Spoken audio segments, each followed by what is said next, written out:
पापा और जी आपसे मिलने की बहुत इच्छा थी मेरी। मिलूंगा, मैं इच्छा पूरी कर दूंगा, कोई बात नहीं। अच्छा, एक चीज, ये प्रभु ने इससे बुलवाया है।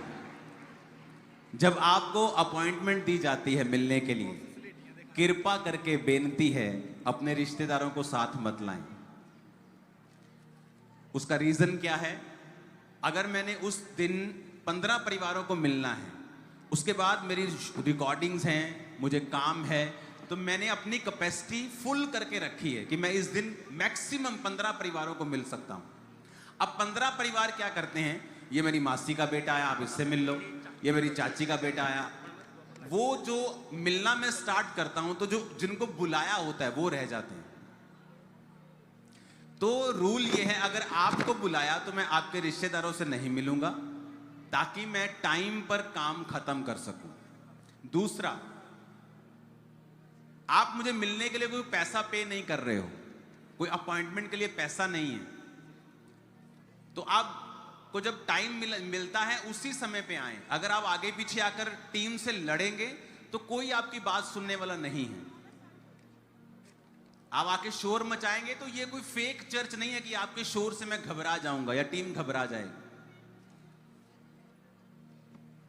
तो हम आपकी मेंबरशिप कैंसिल भी कर सकते हैं, आपको भेज भी सकते हैं कि भाई साहब कोई कहीं और चले जाओ, क्योंकि आपको रूल्स फॉलो करने पड़ेंगे। मैं मंगलवार भी मिलता हूं, बुधवार भी मिलता हूं, शनिवार भी मैं ऑफिस में था, संडे मीटिंग के बाद, थर्सडे मीटिंग के बाद, मैं 24 घंटे आप लोगों के लिए हूं बिना तनख्वाह के।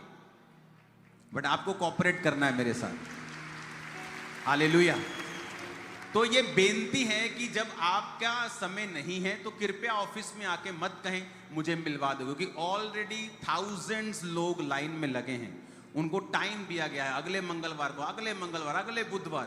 तो 2 बंदे भी अगर बीच में आएंगे तो सारा शेड्यूल गड़बड़ जाता है। बहुत कोई इमरजेंसी होती है, मैं बीच में मिल लेता हूं, टाइम को शेड्यूल कर लेता हूं, लेकिन वो 1-2 परिवारों के लिए मैं कर सकता हूं। ये किसी को इमरजेंसी है बहुत ज्यादा, मैं मिल लिया। लेकिन अगर 10 परिवार कहेंगे कि मुझे इमरजेंसी में मिल लो, तो बाकियों का जो मैंने टाइम दिया है, जिनका समय है, वो खा जाएगा शैतान फिर। तो जब आपको समय मिले तभी आओ, और जब आपको समय मिले अपनी फैमिली के साथ ही आओ। अपने चाचा जी, चाची का बेटा, बुआ का बेटा नहीं चलेगा। आप, आपका भाई, आपकी मम्मी, आपके पापा, आपकी पत्नी, बच्चे, दैट्स इट। इतने भी हो जाए तो काफी है। और दूसरा रीजन ये है, जब आप मेरे सामने आते हैं, आपका केस अलग है। मैं आपसे बात कर रहा होता हूं तो परमेश्वर कई बार रेमा वचन देता है कि इसको ऐसा बोल। कई बार मैं रेगुलर आपको गाइड करता हूं, ये करो, डाइट करो, आप प्रेयर करो, ठीक हो जाओगे। लेकिन कई बार रेमा वचन होता है जो प्रभु आपके लिए कहता है। लेकिन अगर आपका दूसरा परिवार, आपके चाचा जी, मामा जी, ताया जी सब इकट्ठे हैं, तो सारा कुछ मिक्स हो जाएगा। उसके लिए प्रभु कुछ अलग बात कर रहा होगा, आपके लिए अलग कर रहा होगा। फिर मेरे पास समय नहीं होगा कि मैं एक एक से बात करूं, तो मैं आपको फिर रेगुलर गाइड करके भेज दूंगा। तो अगर आपको प्रभु की गाइडेंस कंप्लीट चाहिए तो मेक श्योर आप कम से कम लोग आए जब आपको समय दिया जाए। आप मेरी बात को सुने, फॉलो करें। यहां खड़े होंगे आप गवाही के साथ, हिलाओ अपने हाथों को।